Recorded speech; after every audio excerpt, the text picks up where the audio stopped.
The end of the world, for many of us, is overwhelming. Something we hope is far off in the horizon, beyond the scope of our lives. For others, the end may be more concrete. A growing fear that a catastrophic event, perhaps a nuclear war, that would make the planet uninhabitable.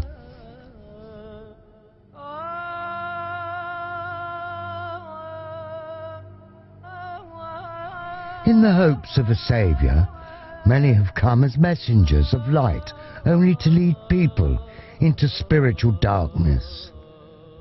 As we move into the 21st century, false prophets, false messiahs, false religions have exploded in our society.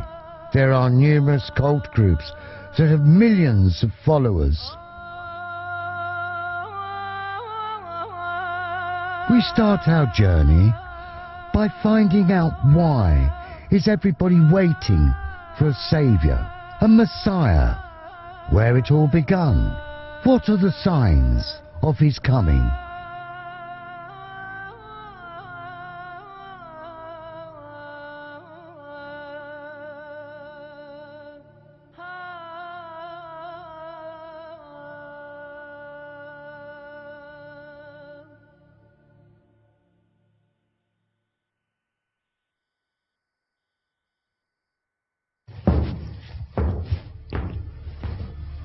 We have to understand, what is Messiahism? Messianism is the belief in a Messiah, a Redeemer, a Saviour.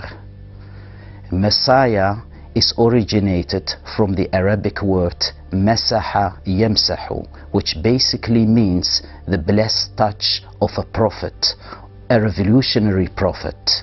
It also originates from the Arabic word Saha Yasuh, which means spreading, the spread of the pure teachings all around the world.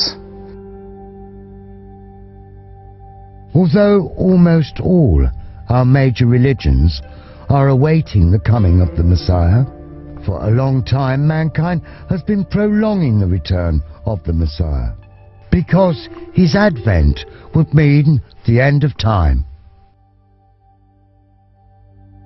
Traditional and Orthodox Jews have mainly held the thought that the Messiah would be an anointed one, a descendant from his father through the David line, who will gather the Jews back into the land of Israel and usher in an era of peace. In Christianity, the second coming is the anticipated return of Jesus from the heavens to the earth, an event that will fulfill aspects of Messianic prophecies, such as the general resurrection of the dead, the last judgment of the dead and the living, and the establishment of the kingdom of God. In Islam, the Mahdi, or the Guided One, is the prophesied Redeemer, who will stay on earth 7, 9, or 19 years before the coming of the day of the resurrection. Muslims believe the Mahdi will rid the world of error, injustice, and tyranny alongside Jesus.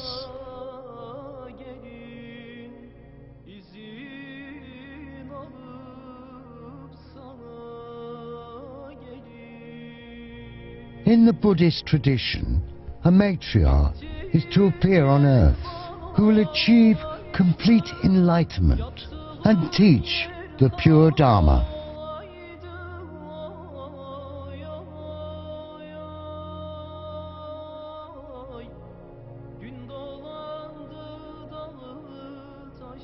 In Hinduism, Kalki is the 10th and final great incarnation of Vishnu, who will come to end the present age of darkness and destruction, known as Kali Yuga. The concept of a Messiah and the advent of a Messiah, how the advent will be realized, how it will take place, is a very important feature in all the religions. What are the signs of a Messiah's advent?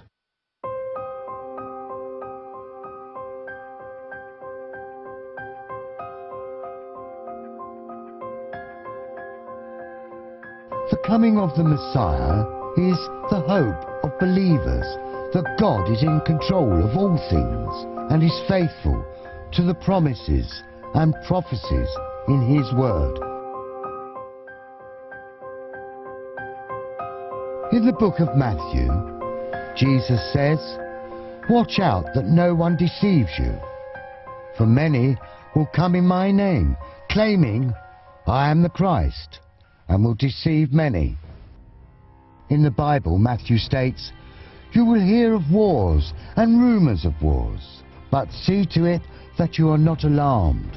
Such things must happen, but the end is still to come." In the book of Luke it states, "Nation will rise against nation, and kingdom against kingdom. There will be great earthquakes, famines, and pestilence in various places, and fearful events and great signs from heaven." It is important to understand these prophecies. These prophecies are not used in a literal manner, but they are used in a metaphorical, allegorical manner. In the Judaism, in the Old Testament, we can read in the book of Daniel the awaited Messiah. The prophecy of God in the book of Daniel speaks that after 2300 days the temple will be cleansed. The day which is used in the Old Testament represents a year, which means 2300 days is 2300 years. After the prophecy starts from the rebuilding of the temple in Jerusalem. If we count from this date and we add 2300 years, we will come to the conclusion that it is 1843. It means the Christian learned scholars were waiting for the Messiah in the 19th century. And when the mountains are made to move, and when the she-camels, 10 months with young, are abandoned, and when the beasts are brought together, and when the people are brought together. We have just seen what the Holy Quran says about the end of time. Judging from the verses, the end does not seem far. In Hinduism, we find the concept of a world reformer. Two kinds of concepts. The concept of the world reformer who will come with law, and the second coming of Krishna. We also find it in the Gita.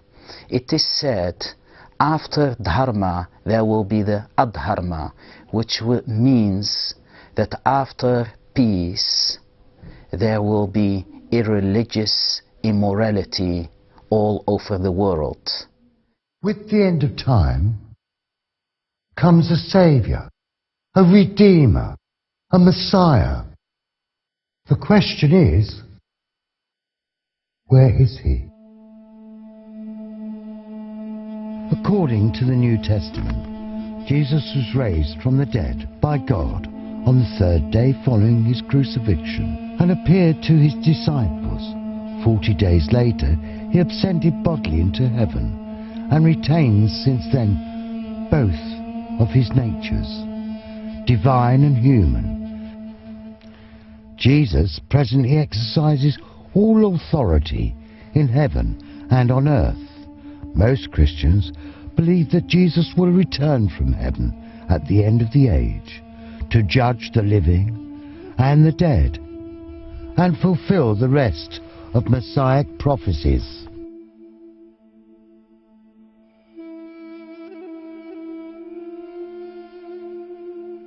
Traditional Muslims believe that Jesus will return at a time close to the end of the world. The Quranic verse they allude to as an indicator to Jesus' future return is, "And Jesus shall be a sign of the hour. Therefore have no doubt about the hour, but follow ye me. This is a straight way."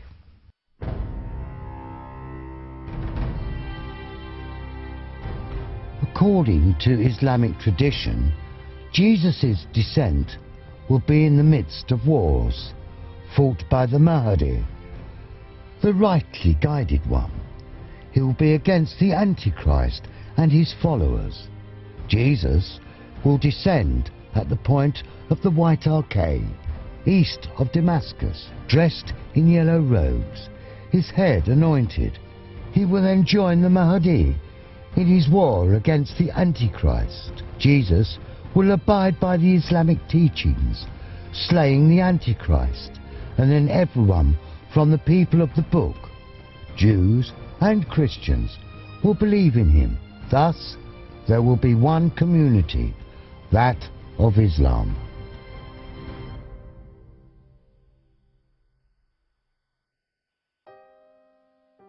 Since all the major religions are awaiting the advent of a Messiah, who would judge the appointment of someone as the true Messiah?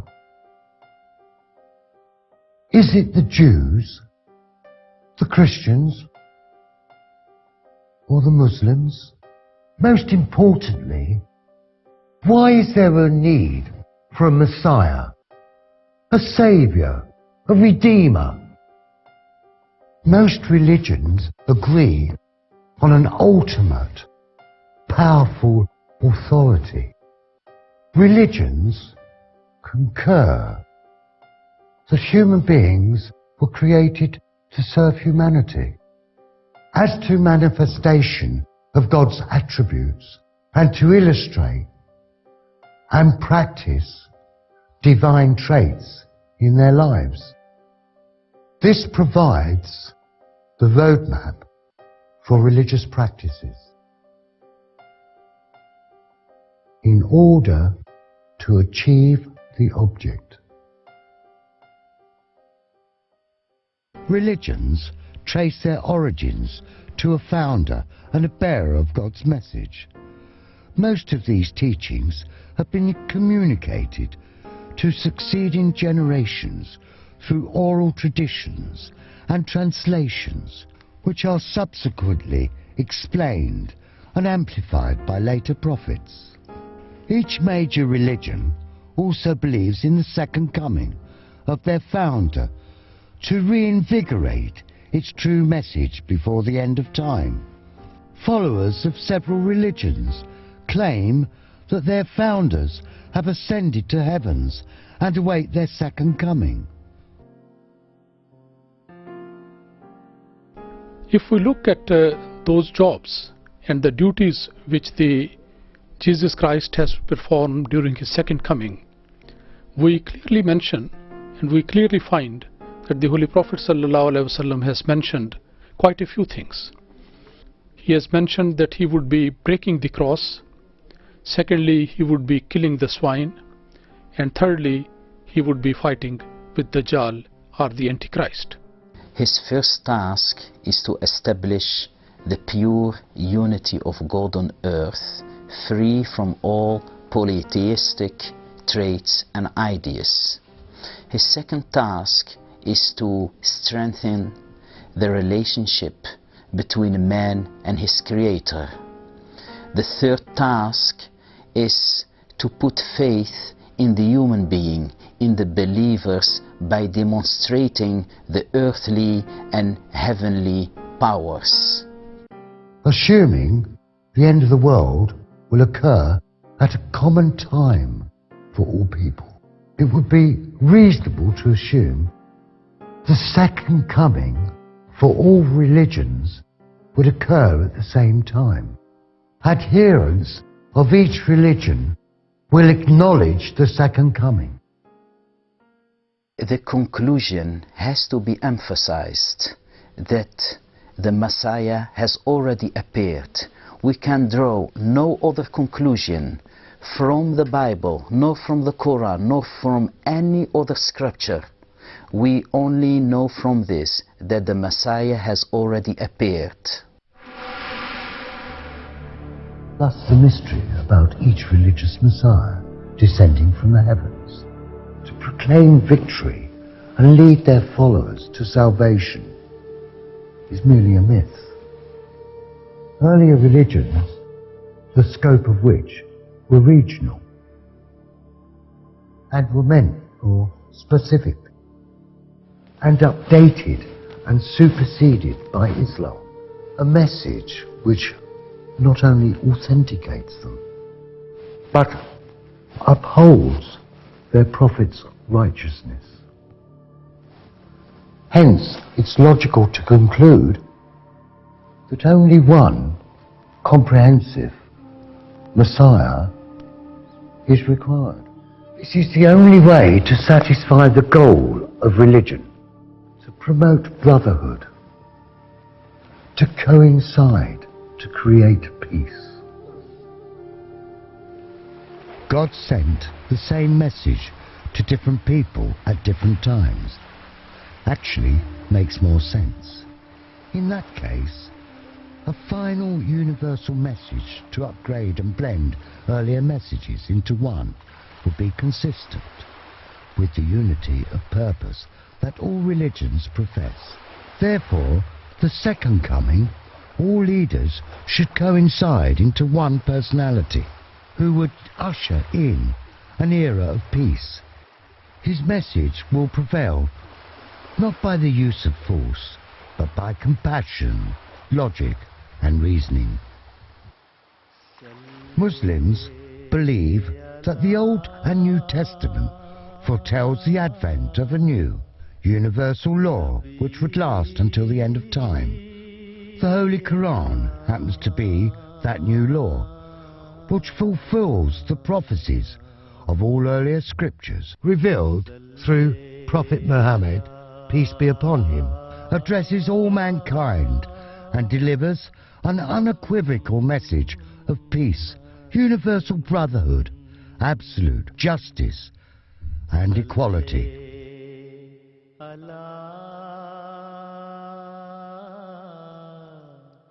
The Holy Quran has the unique distinction of acknowledging the truthfulness of all past religions. It affirms the innumerable prophets have been sent to all people at different times with the same universal message of God's unity. Comprehensive teachings when they were intellectually capable of appreciating it.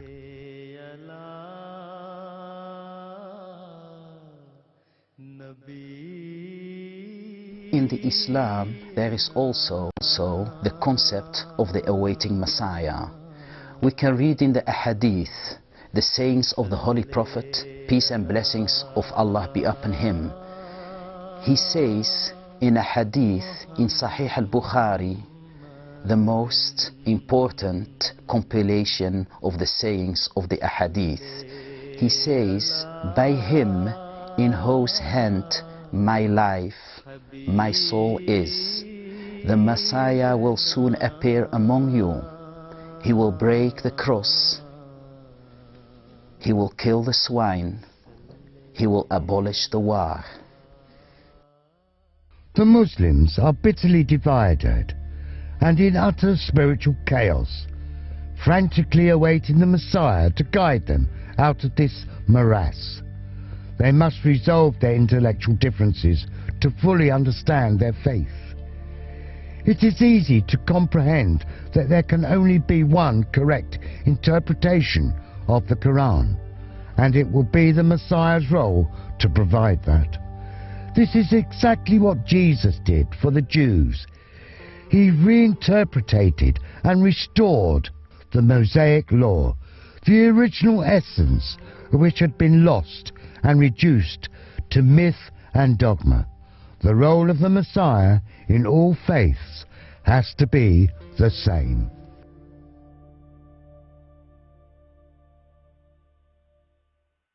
It's a universal fact.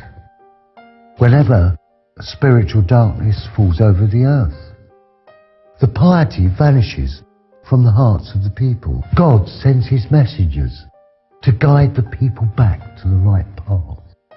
Holy scriptures of major religions are replete with signs. Such messengers have appeared and have established the kingdom of God. The signs and times given in all religious books have striking resemblance in their essence. It was predicted by the Holy Prophet of Islam that at the advent of the promised Messiah, Muslims would be suffering from weakness, division from other nations, a general decline in moral values would produce an increase in immorality. Women's dress would become flimsy and give exposure. A kind of transport would replace camels. It would run with fire and people would sit inside it. Earthquakes, famine and epidemics would break out and destroy large numbers of people. Solar and lunar eclipse would both occur together on specific dates of Ramadan. The promised Messiah would appear in the beginning of the 14th century of Hijrah. Jesus explained in the Gospels very clear how to distinguish the false claimant from the true one. How he explained it is wonderful. He said, as the lightning shines forth from the east unto to the west, so shall be the coming of the Son of Man. Then he explained about the eclipse of the sun and the moon. He mentioned that the sun will be darkened, the moon will not give its lights, the stars, which is metaphorically used for the religious scholars and clerics, will fall down, and the fundaments of the heavens will be shaken. The biblical prophecies regarding the reappearance of Christ in the 19th century are so clear and so numerous that hundreds of Christian scholars of that time expected the immediate appearance of Christ.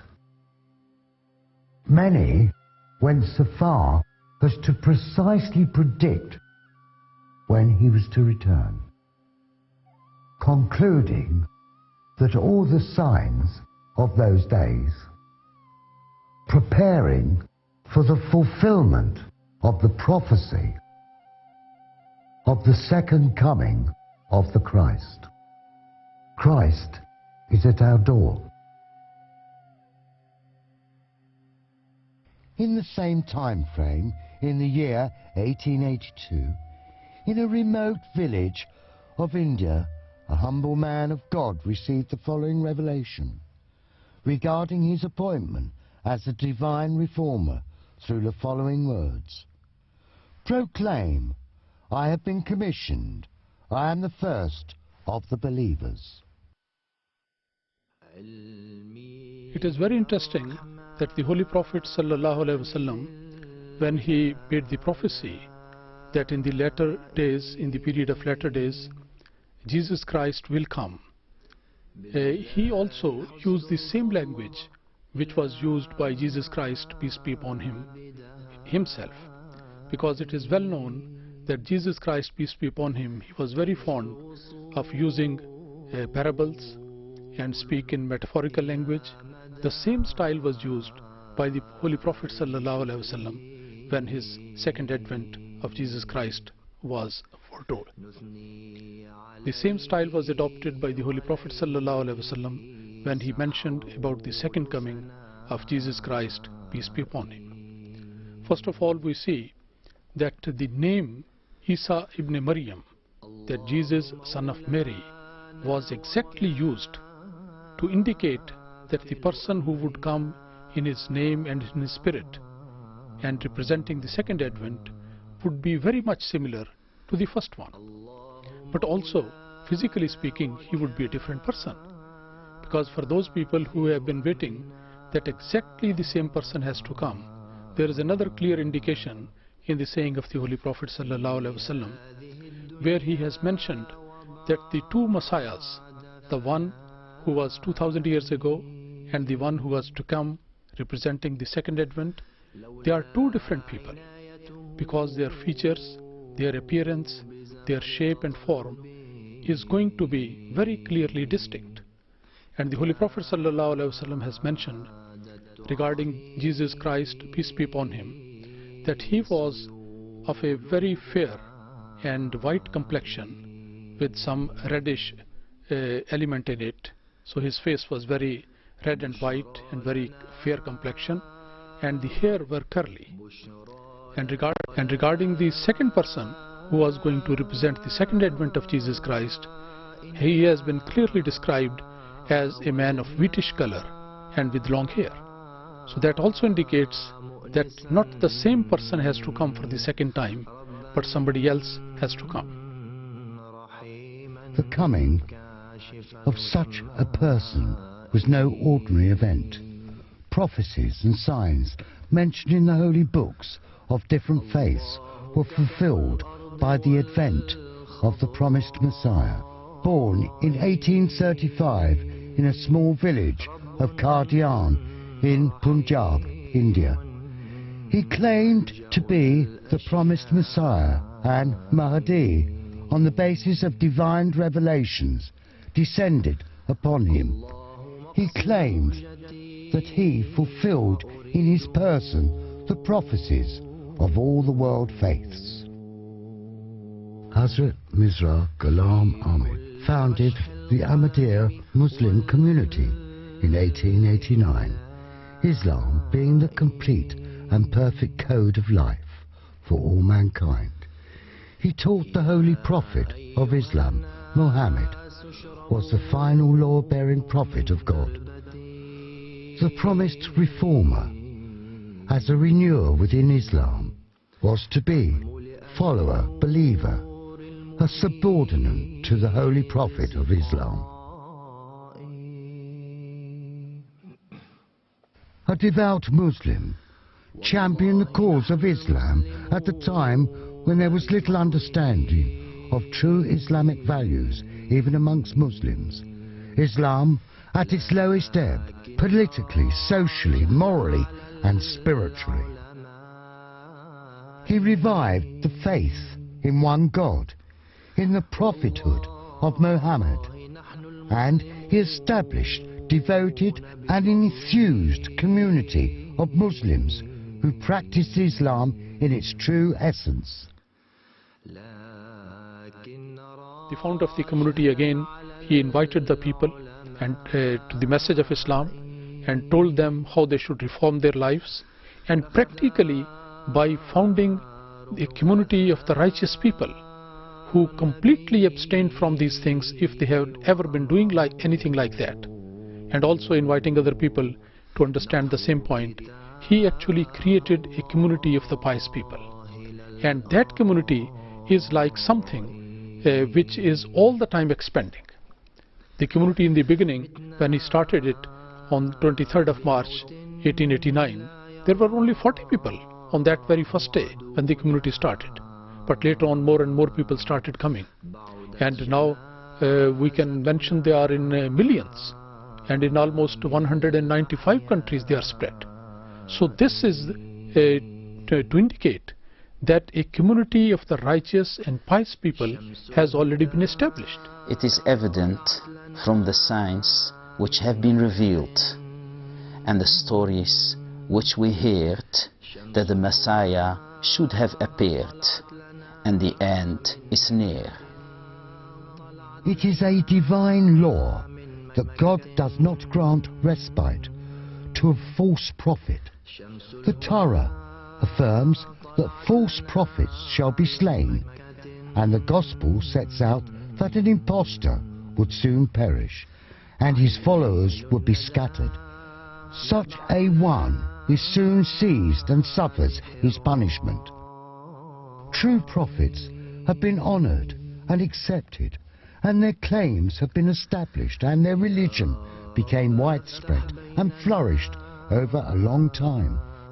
Followers believe that God sent Ahmed, like Jesus, to end religious wars, condemn bloodshed, and reinstituted morality, justice and peace. Ahmed's advent has brought about an unprecedented era of Islamic revival. He divested Islam of fanatical beliefs and practices by vigorously championing Islam's true and essential teachings.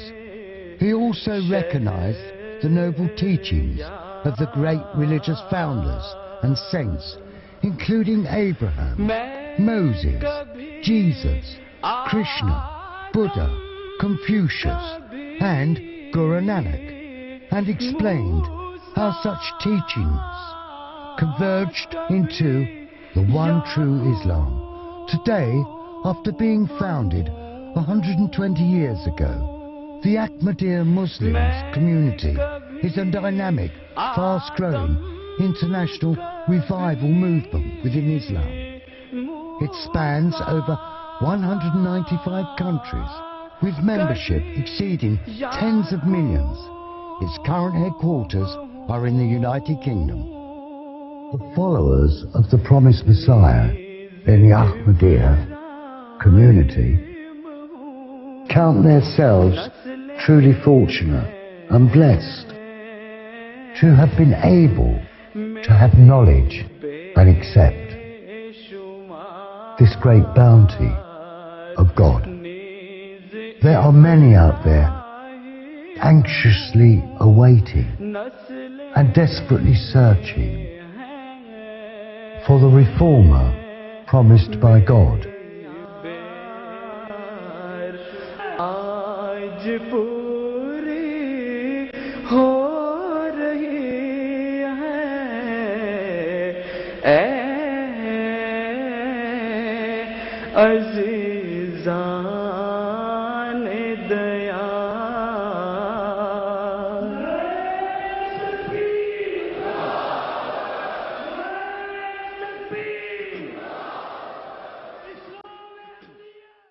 अजब करते हो गर मैं आ गया होकर मसीह क्यों अजब करते हो गर मैं आ गया होकर मसीह खुद मसीहाई कदम भरती है ये बादे बहार क्यों अजब करते हो गर मैं आ गया होकर मसीह क्यों अजब करते हो गर मैं आ गया होकर मसीह